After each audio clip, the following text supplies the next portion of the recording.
chagas à porta daquele, e desejava alimentar-se com as migalhas que caíam na mesa do rico, e os próprios cães vinham lamber-lhes as chagas. E aconteceu que o mendigo morreu e foi levado pelos anjos para o seio de Abraão. E morreu também o rico e foi sepultado. E no Hades ergueu os olhos, estando em tormentos, e viu ao longe Abraão e Lázaro no seu seio. E clamando disse: Pai Abraão, tem misericórdia de mim, e manda Lázaro que molhe na água a ponta do seu dedo e me refresque a língua, porque estou atormentado nessa chama. Disse, porém, Abraão: Filho, lembra-te de que recebestes os teus bens em tua vida, e Lázaro somente males. E agora este é consolado e tu atormentado. E além disso, está posto um grande abismo entre nós e vós, de sorte que os que quisessem passar daqui para vós não poderiam, tampouco os de lá para cá. E disse ele: Rogo-te, pois, ó Pai, que o mandes à casa de meu pai, pois tenho 5 irmãos, para que eles dê testemunho, a fim de que não venham também para este lugar de tormento.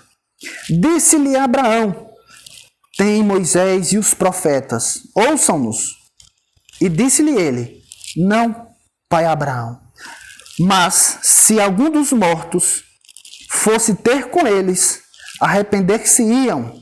Porém Abraão lhe disse: Se não ouvem a Moisés e os profetas, tampouco acreditarão, ainda que algum dos mortos ressuscite. Vamos orar. Senhor, dependemos unicamente do Teu Espírito Santo. Eu peço que o Senhor ilumine a minha palavra e, da mesma forma, ilumine os corações dos meus irmãos. O que eu te peço, Senhor, é o que o Teu Espírito sopre nessa noite, para que saiamos daqui mais santos, mais fiéis e mais conscientes do que estamos fazendo, de quem somos e para onde estamos caminhando. É o que eu te peço, em nome de Jesus. Amém. Então, meus irmãos, o único contexto desse texto aqui é a parábola do mordomo infiel.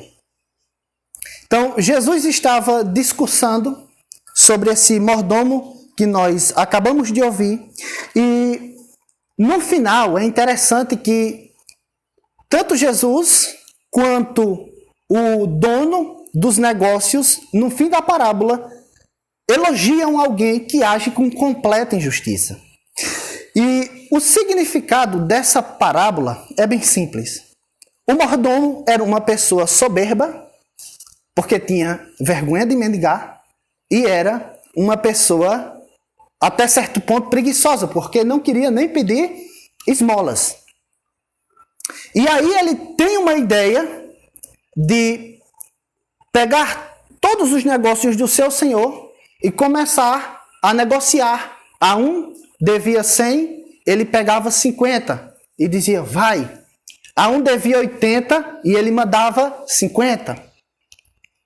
Ele fez essa atitude porque na cultura judaica, quando as pessoas negociavam e eram abençoadas dessa forma, elas ficavam como devendo um favor à pessoa que está negociando. Portanto, as pessoas que negociaram com esse mordomo infiel ficaram como que devendo uma conta a ele, para que quando ele fosse posto fora do seu cargo, essas pessoas fossem lá e ficassem com ele de alguma forma, abençoando. E Jesus disse que os filhos dessa terra são mais sábios e prudentes do que os filhos da luz. A lição dessa parábola, ela é simples. Jesus quer dizer que nós, com os nossos recursos, devemos investir no reino de Deus e nas pessoas que necessitam, para que possamos granjear tesouros no céu e que recebamos os nossos irmãos lá. É simples e é prático. É isso que Jesus está querendo dizer. Invistam no reino de Deus. Invistam nos seus irmãos. Invistam nas pessoas que precisam de vocês. E é interessante que aqui, ora, Jesus está falando e Lucas narrando, e ora, Lucas adiciona um comentário. E é interessante aqui no verso 14, onde ele diz: e os fariseus, que eram avarentos, olha como eles eram, avarentos, ouviam todas essas coisas e zombavam deles. Esse é o contexto ao qual surge a parábola do rico e de Lázaro. E só assim nós podemos ter a ideia da profundidade que essa parábola ela tem. Parece uma história meio que sem sentido e meio que sem contexto. Mas o contexto ao qual ela está inserido é esse. É de Jesus falando que nós devemos olhar para as pessoas necessitadas e ajudá-las. É os fariseus zombando de Jesus porque eles eram avarentos e eles pensavam que tudo aquilo que eles faziam era elevado diante dos homens e diante de si mesmo, e é por isso que ao fim dessa narrativa ele vai dizer que o que é elevado aos homens é a abominação diante de Deus. É desse contexto ao qual a parábola de Lucas vem. E aqui é interessante porque existia dois homens que viviam de forma diferente. Do verso de número 19 ao verso de número 2. A parábola ela é simples e ela conta de forma resumida a história de um rico que se vestia de púrpura e se regalava todos os dias em seus banquetes, vivia se banqueteando, e ao lado existia um mendigo chamado Lázaro, ao qual tinha vontade de comer as migalhas que caía da mesa do rico. Essa história é contada para os fariseus. Mas nós temos evidências contextuais e históricas de que também essa história era endereçada, tinha como alvo os saduceus. Porque os saduceus eram os religiosos mais ricos e abastardos que tinha na época de Jesus. Porque os saduceus, eles eram respeitados politicamente. Os saduceus tomavam conta ali do templo, eles tinham prestígio político, moravam nos melhores bairros de Israel e de Jerusalém, tinham os melhores empregos e a maioria deles eram abastardos. Os saduceus eram assim. E alguns dos fariseus. E é para essas pessoas que essa parábola é endereçada. Portanto, na cabeça de fariseus e de saduceus, eles tinham o entendimento de que as pessoas que tinham dinheiro, possuíam muitos bens materiais, possuíam saúde, eram abençoadas e queridas e mais amadas por Deus. Em contrapartida, eles imaginavam que as pessoas pobres e doentes eram amaldiçoadas e abandonadas por Deus. Quando lemos o texto, as palavras que Lucas usa, como o homem rico se vestia de púrpura, linho finíssimo, esse homem se vestia como um rei e provavelmente as roupas dele vinham diretamente do Egito, que na época era onde fabricava as melhores roupas da época. Outra palavra bem interessante que aparece aqui no texto é que ele se regalava esplendidamente. A palavra que é utilizada aqui aparece em muitos manuscritos, tanto do grego como dos filósofos para glutão e um gastrônomo que fazia as comidas muito custosas.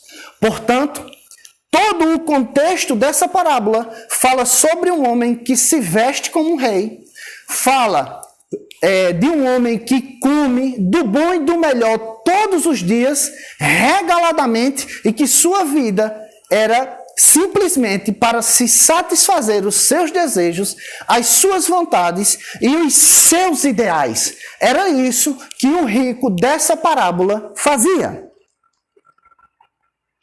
Veja, essa parábola fala do rico. E essa parábola também fala da vida dos fariseus e dos saduceus, que viviam muito bem financeiramente, comendo do bom e do melhor e desprezando os demais. Se você ler todos os 4 evangelhos, nós iremos perceber que os fariseus viviam assim, desprezando as viúvas, os órfãos, as prostitutas e as pessoas que viviam à margem da lei. Ao ponto de que, se nós lermos Lucas capítulo 18, a parábola do fariseu e do publicano, Jesus diz que por eles se considerarem justos, desprezavam os demais. Ou seja, eles consideravam como nada mesmo. E assim, quando nós temos esse contexto em nossa mente, fica tão claro de que essa parábola está endereçada aos religiosos da época de Jesus. Mas o interessante é que também nesse texto vai dizer que havia um mendigo no verso 20. E esse pobre, coberto de chagas. Aqui é interessante que Lucas, por ser médico, ele usa sempre essa palavra coberto de chagas. Por ele ser médico, ele tinha um olhar um pouco assim diferente sobre doença, sobre ferida e coisas relacionadas à saúde. Ele diz, olha, um homem coberto de chagas, que era doente e os cães lambiam as suas feridas, ele ficava lá prostrado, desejando comer as migalhas que caía da mesa do rico. Olhe só a ironia. Os fariseus e os saduceus pensavam que pessoas assim eram amaldiçoadas por Deus e abandonadas por Deus. É interessante que Lázaro, nessa parábola, ele sofria tanto e era tão rejeitado que na época de Jesus não existia faca, não existia garfos, não existia guardanapos e a maneira como os mais ricos limpavam as mãos era com um pedaço de pão. Como nós hoje, quando tiramos o miolo do pão de dentro, às vezes os que estão fazendo regime, outros que não gostam e daí por diante, tiram aquele miolo. Era assim que os mais ricos faziam. Eles tiravam o miolo do pão e limpavam os seus dedos e jogavam debaixo das mesas. Era essa a migalha que Lázaro comia ou desejava comer. E tamanho era o desprezo desse rico nessa parábola. Ele nem sequer se levantava, oferecia algo, ele jogava debaixo da mesa e Lázaro ficava ali, desejando comer aqueles pedaços de pães, aquelas migalhas. A primeira coisa, meus irmãos, que nós aprendemos dessa parábola é que nós não podemos pensar que só pessoas religiosas e ricas podem viver para si mesmos e para o prazer ou até mesmo para o dinheiro. Hoje, nós vivemos numa sociedade que vive em busca do prazer, que vive em busca do bem-estar, que vive por uma doutrina chamada hedonismo. O hedonismo nada mais prega ensina que nós devemos viver para o prazer e pelo prazer. No entanto, o que Jesus ensina aqui nessa parábola é que nós devemos andar na contramão do que as pessoas às vezes vivem e pregam e têm como o ideal de vida. Veja bem, meus irmãos, nós estamos numa época de tremenda frieza espiritual, aonde a maioria das vezes nós nos trancamos nos nossos mundos e vivemos simplesmente para nos satisfazermos e satisfazermos os nossos ideais. Essa parábola, ela é perfeitamente aplicável a cada um de nós que está aqui nessa noite. Porque às vezes nós nos fechamos no nosso mundo, nos nossos ideais, para satisfazer apenas os nossos prazeres, as nossas vontades, os nossos querer. E às vezes, no mundo em que estamos, tem pessoas do nosso lado, como Lázaro, como um mendigo, precisando de uma palavra, precisando às vezes de comida, precisando às vezes de uma ajuda psicológica, precisando de nós.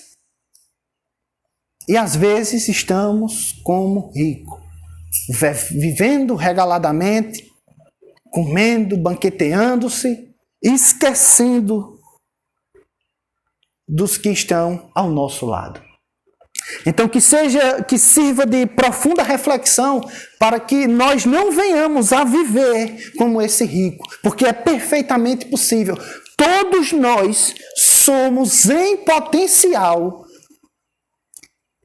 um homem como esse rico. E às vezes vivemos como tal. Outra coisa que nós podemos aprender aqui é que não somente pessoas ricas podem viverem para o dinheiro e para o prazer.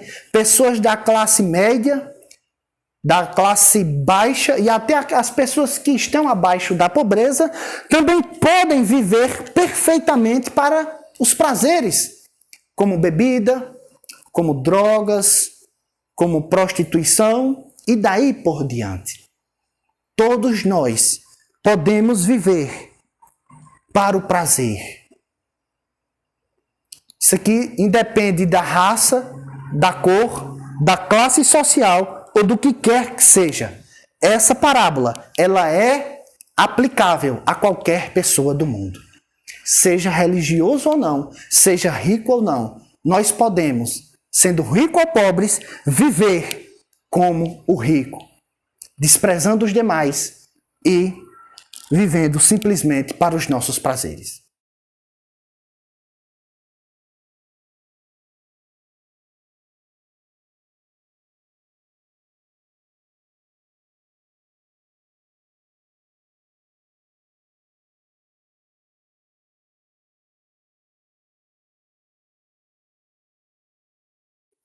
Segundo, os dois homens morreram e foram para lugares diferentes. Isso está do verso 22 ao verso 26. E é aqui onde começa o choque para os fariseus e os saduceus e a virada de chave na parábola. Veja, a história de Jesus é a grande inversão. Chegou o dia em que um mendigo morreu. E ele foi recolhido pelos anjos e foi para o seio de Abraão. Provavelmente, pessoas como Lázaro, na cultura judaica, na época dele, eram jogados numa vala como se fosse nada e sepultado ali, sem nenhuma homenagem, sem nenhum lembrete, sem nada sequer, sem ter ninguém no seu enterro. Mas o interessante é que Jesus deixa claro que os anjos vêm recolherem ele para o seio de Abraão. E aqui se torna uma grande virada, porque esse homem, nessa parábola, ao morrer, começa a desfrutar de uma vida a qual ele nunca desfrutou aqui na terra. onde ele é abençoado, onde ele está numa posição de destaque, que é no seio de Abraão. Isso é uma coisa extremamente fantástica e poderosa para a cultura judaica, porque veja bem que um dos discípulos mais amados por Jesus é João, e ele fica reclinado no peito de Jesus. Então aqui, nessa parábola, há uma grande virada, pela qual agora Lázaro está sendo consolado, está no lugar de honra, está sendo abençoado por Deus. E aqui está a quebra de todos os paradigmas do pensamento dos fariseus e dos saduceus. E aqui, na continuação, não pelo texto, mas por todo o contexto, provavelmente o rico foi sepultado com um enterro cheio de pessoas, cheio de homenagem, cheio de lembranças, de lembretes e de coisa dessa natureza. Mas tudo aquilo que o rico poderia desfrutar, ele desfrutou enquanto ele teve vida. Até o túmulo ele pôde desfrutar. Do túmulo em diante, o texto é claro no verso de número 23 e 24, em falar que ele vivia em tormentos e atormentado nessa chama. Meus irmãos, essa parábola é a descrição bíblica mais vívida, mais clara e mais impactante do que é o terror do inferno. Esse homem, pelo contexto dessa parábola e pelas palavras que estão aqui contidas, ele sofria no Hades, no inferno, tormentos psicológicos, sentimentais e provavelmente até mesmo físicos. Porque ele diz: Pai Abraão, eu peço que Lázaro molhe a ponta do dedo na água e refresque. Não sabemos, não há um consenso teológico de como será o inferno. Alguns acreditam que haverá fogo mesmo e queimará as pessoas, como nós sabemos que o fogo queima. Outros acreditam que vai ser um inferno na mente, no psicológico, em saber que poderia ter sido salvo e não foi, em estar distante da presença de Deus e estar perto simplesmente da sua ira e do seu desprezo. E aí há um debate de como vai ser o inferno. Nós não sabemos completamente, mas o fato é que, biblicamente falando, sobretudo no Novo Testamento, de Mateus até Apocalipse, às vezes os autores bíblicos usam símbolos do mundo real para descrever o que há por vir, e às vezes é muito pior ou muito melhor. Por exemplo, o Apocalipse diz que nós andaremos em ruas de ouro. Mas é apenas uma representação do que há de melhor na terra para simbolizar como vai ser no céu. É lógico e evidente que no céu será muito melhor do que ruas de ouro. Isso é apenas uma representação. Então, aqui pode estar uma representação do que vai ser muito pior. É por isso que nós devemos ficar atentos nessa parábola. Aprendemos aqui, nesse segundo ponto, diversas lições. A primeira é que existe uma doutrina chamada sono da alma. E essa doutrina é propagada por dois grupos religiosos, especificamente falando.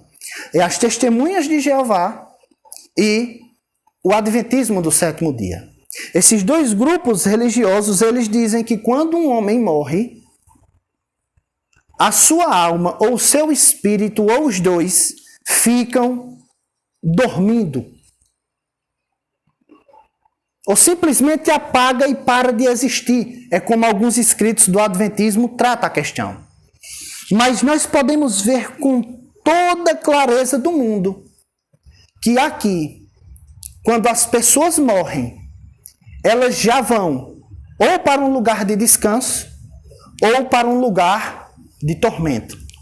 E as suas faculdades, ou seja, as nossas faculdades, continuam da mesma forma. Os nossos pensamentos, os nossos sentimentos e as nossas emoções continuam como se nós estivéssemos vivos.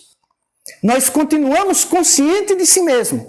É o que está claro com o rico da parábola. Ele ergue os seus olhos para cima, ele fala, Pai Abraão.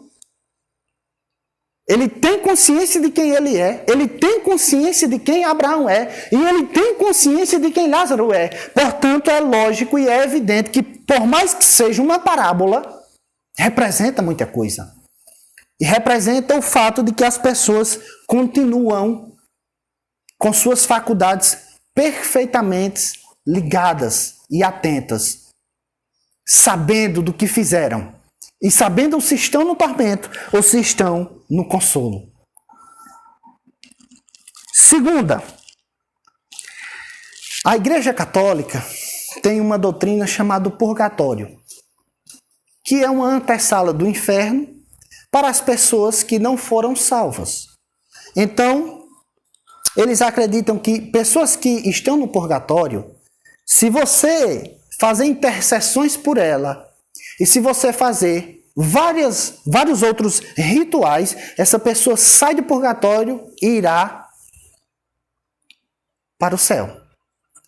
No entanto, quando nós olhamos para esse texto e para todo o Novo Testamento, ou qualquer outra passagem da Bíblia, nós não encontramos absolutamente nada que indique nessa direção. Mas absolutamente nada. É tanto que Hebreus capítulo 9, versículo 27 é enfático e claro em dizer que após a morte segue-se ao juízo. Terceiro, aprendemos que as pessoas que vão para o céu, de lá não saem mais. E as pessoas que são condenadas, a mesma lógica é aplicada de lá, elas não saem mais. É tanto que Abraão diz, olha, existe um grande abismo posto entre nós e vocês. Que se nós quiséssemos ir até vocês, não teria como. Portanto, meus irmãos, é claro que se uma pessoa morrer e for para o seio de Abraão, ou para o paraíso, que são expressões sinônimas, de lá não sairão mais. Da mesma forma, se uma pessoa morrer e se encontrar em tormentos, é de lá para pior. Quarto, que nós aprendemos aqui dessa parábola nesse contexto. Meus irmãos, nós devemos evangelizar. Paulo, falando com Timóteo, ele diz, Timóteo, deixa eu te dizer uma coisa, pregue a tempo e a fora de tempo.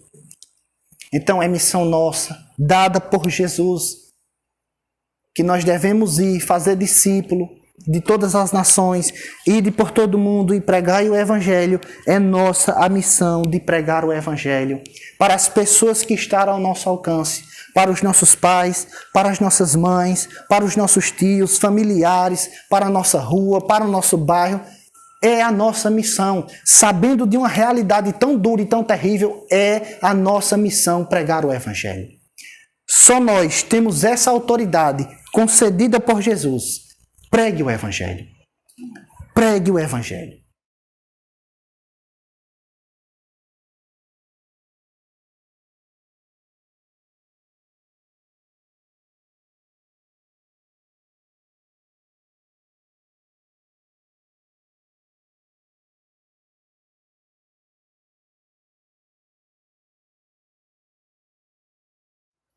E terceiro, o chamado de Jesus é para que as pessoas ouçam a palavra de Deus. Isso está do verso 27 ao verso de número 31.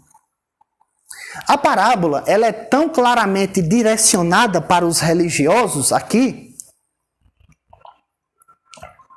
que quando nós vamos no versículo 23 e no versículo 24, o rico diz, pai Abraão. E Abraão diz, oi filho. Então está aqui estabelecido uma relação religiosa, flagrantemente religiosa. Só chamava pai Abraão um judeu piedoso. Ou que se achava piedoso. E evidentemente nessa parábola, Abraão o chama de filho. E os religiosos da época de Jesus pensavam que por eles serem descendentes de Abraão, automaticamente eles estavam salvos. Quando nós lemos Mateus, capítulo de número 3, versículo de número 8, João Batista diz, olha, não comeceis a dizer entre vós mesmos, que por serem descendentes de Abraão, serão salvos. O rico está em profundo sofrimento, em profundo terror. Ele pede, pai Abraão, manda com que Lázaro ressuscite e pregue para os meus 5 irmãos. E Abraão olha e é enfático em dizer a ele, ele tem Moisés e os profetas que ouçam.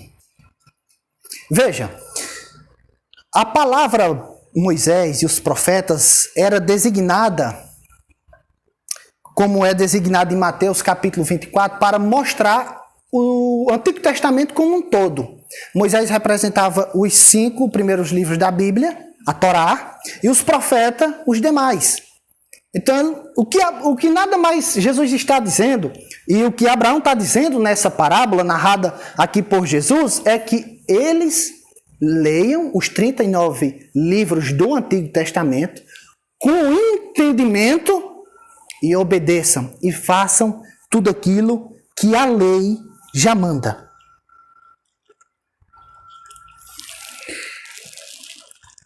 E o interessante aqui é que o pedido do rico era para que Lázaro ressuscitasse e fosse pregar para os seus irmãos. Quando nós lemos os 4 evangelhos, em especial Mateus, no capítulo 12, Jesus ele vem de uma narrativa onde ele expulsa demônios, onde ele faz milagres, ele faz cura, ele só falta fazer chover, e os fariseus pedem mais sinais a Jesus. E Jesus diz, uma geração má, incrédula, perversa e adúltera, me pede sinais, mas não receberão, exceto o sinal de Jonas. Assim como Jonas passou 3 dias no ventre de um grande peixe, eu passarei 3 dias no ventre da terra e ressuscitarei.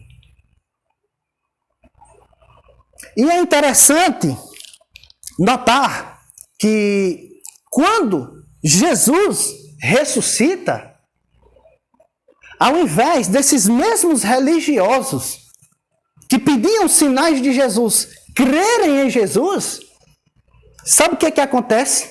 A oposição a Jesus aumenta.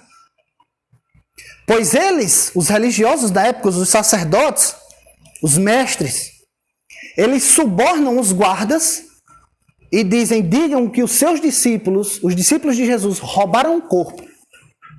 Porque Jesus tinha ressuscitado, o túmulo estava vazio, a coisa era pública, era flagrante, então eles subornaram os guardas para dizerem que os discípulos tinham roubado o corpo. O sinal que eles pediram, eles tiveram. E mesmo assim, eles continuaram fazendo cada vez mais oposição a Jesus. O maior sinal de todos,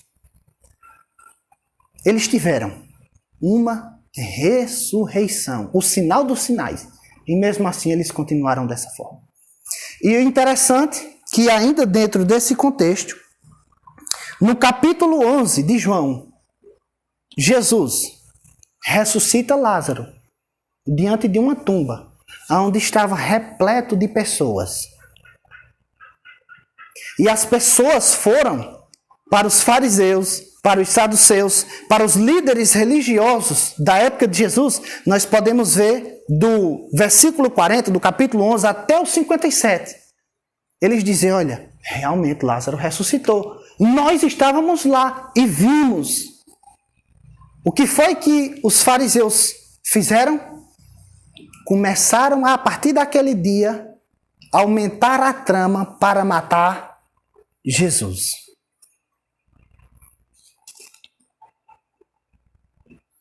E o interessante aqui é que quero ler textualmente, porque é muito irônico o que nós lemos em João capítulo 12, versículo de número 10. João, capítulo de número 12, versículo de número 10. E os principais dos sacerdotes tomaram deliberação para matarem também a Lázaro. Olhe só, após o milagre da ressurreição, eles não só queriam matar Jesus, mas eles também queriam matar e mataram Lázaro. O sinal que os fariseus pediam, Jesus deu. Mas mesmo assim eles foram lá e mataram a Jesus e a Lázaro. Meus irmãos, quem não ouve o que a Bíblia diz, não se converte por ver milagres. Quem não crer na Bíblia e se converte por ela, não há milagre no mundo que faça essa pessoa ser salva. Portanto, nós aprendemos aqui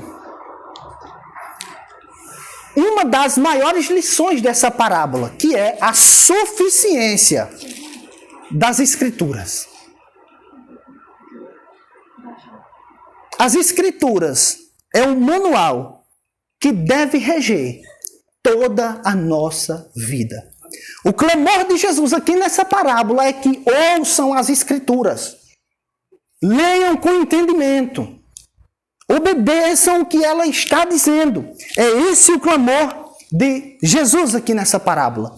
Mas, infelizmente, nos nossos dias, nós podemos ver muitos cristãos que estão abandonando a Bíblia e seguindo a ciência, e seguindo a psicologia, e seguindo filosofia, sociologia, antropologia e coisas dessa natureza. Eu reconheço o valor de tudo isso, de todas essas coisas que eu acabei de falar, o valor e o seu lugar, porque a ciência tem lugar. A ciência é dada aos homens, e pela inteligência que Deus dá aos homens, nós podemos desfrutar da ciência. Mas há coisas que a ciência não explica. A ciência, ela tem um determinado limite. Por exemplo, a ciência só é válida quando você faz um experimento científico e pode comprová-lo. Quando não passa de teoria. Então a ciência, ela não pode provar como o mundo foi feito. Mas a Bíblia, ela pode. E ela diz. Mas há pessoas que se dizem cristãs e acreditam em milhões de teorias, mas não acreditam no que está claro nas Escrituras. A ciência jamais vai desvendar ou mostrar como acontece um milagre. Mas nós cremos pela palavra de Deus nos milagres que estão na Bíblia, independentemente de ciência. Porque nós cremos na suficiência das Escrituras. Leia as Escrituras. Aplique tudo o que for possível dela nas nossas vidas. Nós devemos fazer isso. No nosso casamento, no nosso trabalho, na nossa vida como estudante, comerciante, e seja lá qual for a área. Leia a suficiência das Escrituras. Leia, medite e aplique. Esse é o clamor que Jesus está falando para os fariseus. Ele tem Moisés e o profeta. Os profetas ouçam. É o que Jesus está dizendo. Já está tudo escrito. Leiam prudentemente, interprete corretamente e aplique. É isso o que essa parábola tem a nos dizer. Portanto, irmãos, nós devemos ver como andamos, nós devemos saber que o inferno é real, ele existe e ele é terrível, e nós devemos acreditar piamente na suficiência das Escrituras, porque é essa uma das doutrinas mais claras que existe nessa parábola.